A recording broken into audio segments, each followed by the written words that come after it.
Hello बच्चों, welcome back to my channel Mission IIT JEE. आज हम जेई एडवांस लेवल का लिमिट्स का एक नया प्रॉब्लम देखने वाले हैं। जैसा कि आप जानते हैं कि 2024 में हमने एडवांस लेवल पर लिमिट के 4 प्रॉब्लम देखे थे, तो ऐसी बहुत ज़्यादा प्रोबेबिलिटी है कि 2025 के अंदर भी लिमिट के अंदर से कम 2 प्रॉब्लम आए एडवांस लेवल पर। तो देखते हैं ये 2023 की प्रॉब्लम। इसमें क्या बोल रखा है, let f is a function जिसका डोमेन कितना दे रखा है 0 to 1 open bracket and range कितनी दे रखी है real number. Be the function defined as f of x equals to under root of n if x belongs to close bracket से स्टार्ट कर रहे हैं 1 अपॉन n प्लस 1 से 1 upon n open bracket where n belongs to natural numbers. Let g is a function, इसमें भी again इन्होंने domain 0 to 1 and range capital R मतलब real number दे रखी है। Be a function such that ये integration of under root of 1 minus T upon T D T, और limits कहाँ से कहाँ तक दे रखी है, x से x स्क्वायर तक या x स्क्वायर से x तक। और क्या बोल रखा है, gx is greater than integration of under root of 1 minus T upon T D T, और लिमिट दे रखी है एक्स स्क्वायर से एक्स तक, and less than 2 into root x for all x belonging to 0 to 1, then find the value of limit. ये ध्यान रखने वाली बात है कि यहाँ पर हमसे जो पूछा गया है एफ एक्स इंटू जी एक्स तो पूछा ही गया है, उसके अलावा ये लिमिट बोल रखी है एक्स टेंडिंग टू 0। देखा जाए तो ये 2023 का जो प्रॉब्लम था बहुत ही क्लासिक प्रॉब्लम पूछा है। अगर आप मेरे से पर्सनली अगर पूछेंगे कि आखिर सबसे टफ जो चैप्टर है, जितने भी हमारे मैथमेटिक्स के चैप्टर्स हैं उनमें कौन सा माना जाएगा, तो टफ कहने के लिए तो हमारे पास बहुत सारे चैप्टर्स हैं, लेकिन टफ के साथ साथ लॉजिकल जो हमारे पास जो चैप्टर है वो चैप्टर है फंक्शंस का, क्योंकि वो अकेला एक ऐसा चैप्टर है जिसके अंदर क्वेश्चन की टफनेस क्वेश्चन के ऊपर तो डिपेंड करती है, उसके अलावा लॉजिकल रीजनिंग पे भी करती है, क्योंकि फंक्शन अकेला एक ऐसा चैप्टर है जिसके अंदर आपको फंक्शन क्रिएट भी करना पड़ता है, सोचना पड़ता है, आउट ऑफ द बॉक्स वहाँ पर लेकर आना पड़ता है। बाकी जितने भी चैप्टर्स हैं हमारे पास वहाँ पर टू द पॉइंट या तो हमारे पास फॉर्मूला है या हम डेराइव कर लेते हैं, लेकिन फंक्शन अकेला एक ऐसा चैप्टर है जब उस चैप्टर के साथ या उस अकेले चैप्टर को जब हम डील कर रहे होते हैं तो क्वेश्चन की टफनेस केवल क्वेश्चन के ऊपर ही डिपेंड नहीं करती है।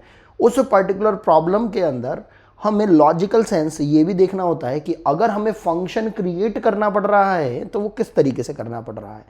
अब इस पर्टिकुलर लिमिट की प्रॉब्लम के अंदर वैसे तो ये 2 मिनट की प्रॉब्लम है, जो हमें फंक्शन एफ एक्स को एज्यूम करने के लिए बोल रखा है उसका सोचने का तरीका इतना प्यारा है कि अगर आपको वो समझ में आ जाता है तो क्वेश्चन 2 मिनट में हो जाएगा। लेकिन अगर ये प्रॉब्लम अगर आप सोच नहीं पाए कि एफ एक्स को किस तरीके से एज्यूम करना है तो ये प्रॉब्लम आपके लिए बहुत ही ज़्यादा प्रॉब्लमेटिक हो जाएगी। तो स्टार्ट करते हैं हम। सबसे पहले हम लेते हैं एफ एक्स को। हमें यहाँ पर बोल रखा है कि एफ ऑफ एक्स जो है that is equal to under root of n.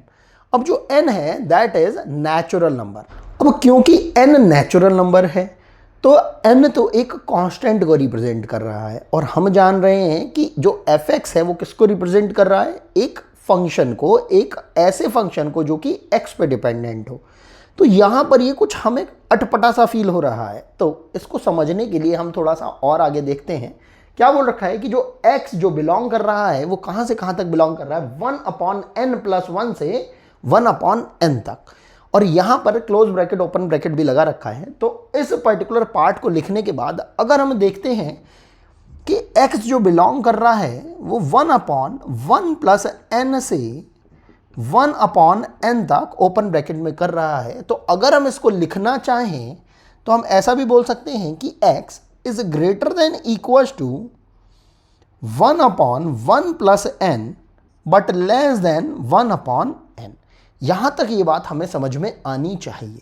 अब इसके बाद और सोचते हैं कि आखिर जब हमें ये फंक्शन को x की टर्म में रिप्रेजेंट करना है ना कि एक कांस्टेंट की टर्म में, क्योंकि कांस्टेंट भी फंक्शन हो सकता है, ऐसा कुछ नहीं है, लेकिन क्योंकि अगर फंक्शन अगर हमारा कांस्टेंट हो जाएगा तो हमारा ये जो x की वेरिएबिलिटी है इस पर्टिकुलर लिमिट के लिए वो तो एक तरीके से ज़ीरो हो जाएगी। तो हमें वेरिएशन देखना होता है फंक्शन के अंदर कि वेरी किस तरीके से कर रहा है, और वेरी क्योंकि कर ही रहा है हमारे पास x जो है n के ऊपर डिपेंडेंसी के ऊपर, n के ऊपर जो डिपेंडेंसी है उसके कारण, तो हम देख पा रहे हैं कि अगर हम यहाँ पर ध्यान से देखें x greater than equal to 1/1 plus n है बट लेस देन 1/n है, और x को अगेन उन्होंने बता रखा है यहाँ पर कि जो डोमेन है वो 0 से लेकर 1 तक है, तो x की वैल्यू तो पॉजिटिव ही रहेगी। जब x की वैल्यू पॉजिटिव रहेगी तो अगर हम यहाँ इस पर्टिकुलर रिलेशन से x की टर्म में रूट n की वैल्यू कैलकुलेट कर लेते हैं तो हमारे लिए बहुत ज़्यादा बेनिफिट हो जाएगा। यहाँ पर यह भी चीज़ समझने की है कि x भी पॉजिटिव है और n भी पॉजिटिव है, क्योंकि n तो नेचुरल नंबर को रिप्रेजेंट कर रहा है तो नेगेटिव नहीं हो सकता, और x का डोमेन पहले ही बता रखा है इस fx के लिए वो कितना है 0 से लेकर 1 तक। बच्चे के माइंड में जब ये पॉइंट क्लियर हो पाएगा तो वो इससे आगे प्रोसीड कर पाएगा। वो कैसे?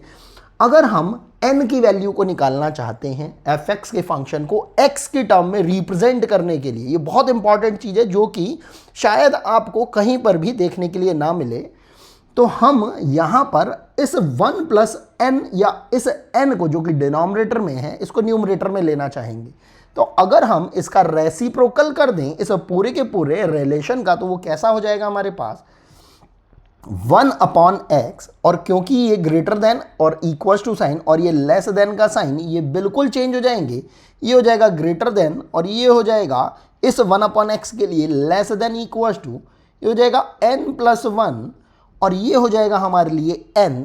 तो ध्यान से समझने की कोशिश करेंगे ये ऐसा क्यों हो पा रहा है। ये केवल इसलिए हो पा रहा है क्योंकि हमें पता है कि x भी पॉजिटिव है और n भी पॉजिटिव है, अदरवाइज हम ये जो साइन ये जो हमने जो चेंज किया है अपने ग्रेटर देन का और लेस देन का, इसको चेंज करने में हमें काफ़ी ज़्यादा सोचना पड़ता। लेकिन यहाँ पर क्योंकि हम देख पा रहे हैं x भी पॉजिटिव है n भी पॉजिटिव है तो हम डायरेक्टली इन साइंस को इस तरीके से चेंज कर पा रहे हैं। अब जब हमें ये रिलेशन समझ में आ रहा है तो यहाँ पर तो ये ग्रेटर देन का साइन आ रहा है और यहाँ पर ये लेस देन का साइन आ रहा है, लेकिन इस लेस देन के साथ साथ हमें इक्वल टू का भी साइन मिल पा रहा है, क्योंकि हम ये जो ग्रेटर देन का साइन रहेगा तो हमें इक्वल टू का साइन नहीं मिल पाएगा, तो इसलिए हम इस इक्वल टू वाले साइन के साथ इस x को कैलकुलेट करने की कोशिश करेंगे। तो क्या हो रहा है, हम यहाँ से n की वैल्यू को कैलकुलेट कर रहे हैं, ये हो जाएगा n+1 is greater than equal to 1/x, और यहाँ से बोल देते हैं n is greater than equal to 1/x minus का 1। इस 1 को हम RHS में लेके चले गए। अब हमारे पास ये n की वैल्यू आ रही है, हमने इस वैल्यू को इसलिए चूज़ किया है बजाय इस वैल्यू के क्योंकि यहाँ पर हमें इक्वल टू का साइन भी शो हो रहा है। अब यहाँ से जब हम रूट n की वैल्यू को निकालेंगे तो वो कितनी आ रही है, greater than equal to under root हमने दोनों साइड में लगा दिया तो रूट n की वैल्यू हो जाएगी हमारे पास under root of 1/x minus का 1। अब ये हमारे पास रूट n की वैल्यू आ रही है ग्रेटर देन या इक्वल टू, तो यहाँ से हम रूट n की वैल्यू इस पर्टिकुलर वैल्यू को ले सकते हैं। यहीं पर ही इस प्रॉब्लम का टर्निंग पॉइंट आता है।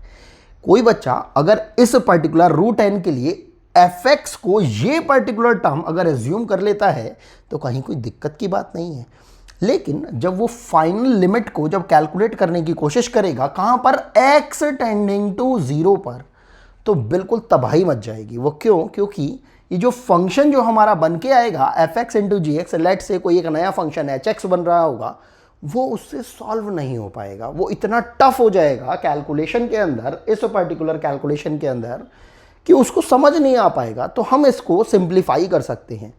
कैसे? सोचने की कोशिश करेंगे।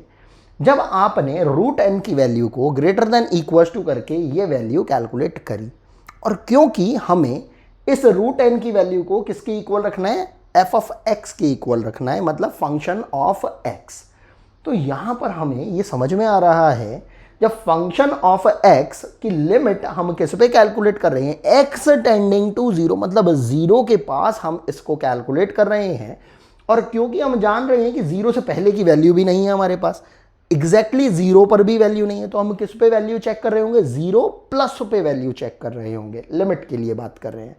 तो जब हम जीरो से कोई छोटी सी वैल्यू एक्स्ट्रा जब पुट कर रहे होंगे जीरो प्लस टाइप से, तो इमेजिन करो जो हमारी इन्फिनिटी की जो परिकल्पना है, जो इमेजिनेशन है, वो क्या है कि जब 1/0 करते हैं तो उसको इन्फिनिटी बोला जाता है। और क्योंकि जीरो से बहुत इनफाइनाइट सिमिलरली यहां पर क्वांटिटी को जब हम आगे रख रहे होंगे लिमिट की वजह से, तो यहां पर value almost equivalent to infinity बन रही होगी। जब इन्फिनिटी बन रही होगी यहां पर वैल्यू, तो उसमें से चाहे आप किसी क्वांटिटी को माइनस कर दो, एडिशन कर दो, मल्टीप्लिकेशन कर दो, क्या इन्फिनिटी के ऊपर कोई फर्क पड़ पाएगा? नहीं पड़ पाएगा। तो चाहे हम -1 कर दें चाहे ना करें, हमारे फंक्शन के ऊपर कोई फर्क नहीं पड़ेगा। और यही यहाँ का बहुत ही अच्छा और बड़ा टर्निंग पॉइंट है। और इसीलिए मैं आपसे स्टार्टिंग में बोल रहा था कि जो फंक्शन है वो बहुत ही ज़बरदस्त चैप्टर है, जिसको किसी ने बिल्कुल अपने अच्छे से माइंड के साथ, काम माइंड के साथ अगर पढ़ लिया तो उसके लिए सारे ही चैप्टर बहुत अच्छे हो जाएंगे, एटलीस्ट कैलकुलस लेवल पर। तो यहाँ से हमारे पास √n की वैल्यू जो आ रही थी √1/x - 1, तो हमने लिमिट के आगे वाले पार्ट तक को सोचते हुए समझा कि f(x) जो आएगा यहाँ पर वो √n की वजह से इस पूरी क्वांटिटी को लेने की बजाय हम कितना ले सकते हैं, √1/x, जिसको कि हम कितना लिख सकते हैं, 1/√x। जैसे ही हमें ये क्वांटिटी समझ में आती है, हमारा लगभग ही क्वेश्चन जो है ये कंप्लीट हो जाता है। वो कैसे? आपने fx निकाल लिया, और क्योंकि हमें क्या निकालना है, f(x) × gx, और gx को अकेले दे नहीं रखा है, तो हम क्या करते हैं, पूरे के पूरे इस पर्टिकुलर एक्सप्रेशन के अंदर fx की मल्टीप्लाई कर देते हैं, और तब फिर हम इसका लिमिट निकाल लेते हैं। तो हमने करा भी ऐसा ही।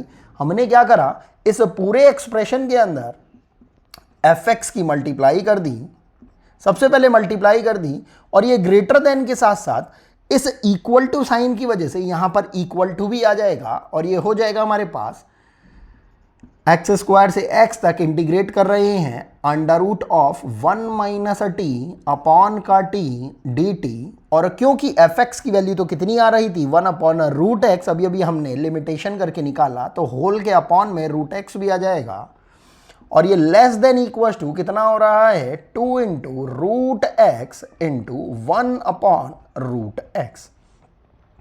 यहां पर अब हम लिमिट लगाना स्टार्ट करते हैं। अब अगर हमें लिमिट लगानी होगी तो पूरे के पूरे एक्सप्रेशन पे लगाएंगे। जब पूरे एक्सप्रेशन पे लिमिट लग जाएगी तो ये हमारे पास ग्रेटर देन इक्वल टू वाले साइन से पहले वाले जो क्वांटिटी है, इस पर भी लिमिट लग जाएगी, इस पर भी लिमिट लग जाएगी। तो देखेंगे हम ध्यान से, जब हमने यहां पर इस एक्सप्रेशन को देखा तो समझ में आ रहा है √x से ये √x लग जाए, ये हमारा कैंसिल आउट हो जाएगा।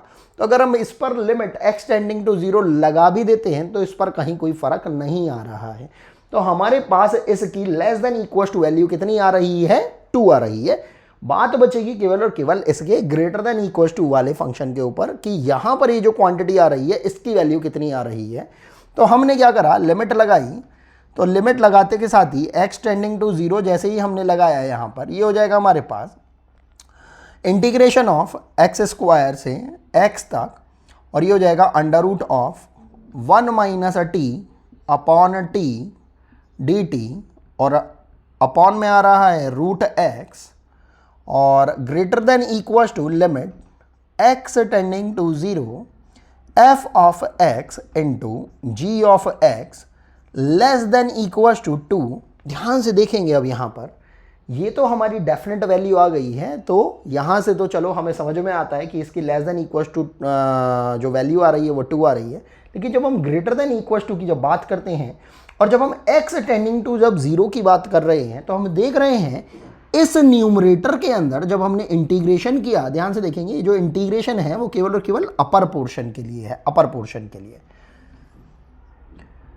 x²। तो ये जो अपर पोर्शन के अंदर जब हम इंटीग्रेट कर रहे हैं कहां से कहां तक, x² से लेकर x तक, तो ये क्लोज लूप बन रहा है। अभी हमने 2024 का भी एक ऐसा ही प्रॉब्लम देखा था जिसके अंदर क्लोज लूप बन रहा था, और क्लोज लूप के अंदर हम 0 से लेकर 0 तक ही इंटीग्रेट कर रहे हैं इस लिमिट लगने की वजह से।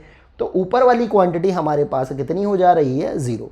और जब हमने लिमिट को डायरेक्टली पुट कर रहे थे डिनोमिनेटर के अंदर भी, तो भी यहाँ पर ये वैल्यू कितनी हो जा रही है, 0। तो हम देख रहे हैं कि यहाँ पर लिमिट रखने पर हमारा फॉर्म बन रहा है 0/0 का, और जैसे ही ये फॉर्म 0/0 का बनेगा तो हम इसके अंदर क्या अप्लाई कर सकते हैं, the most famous limit rule, L hospital rule.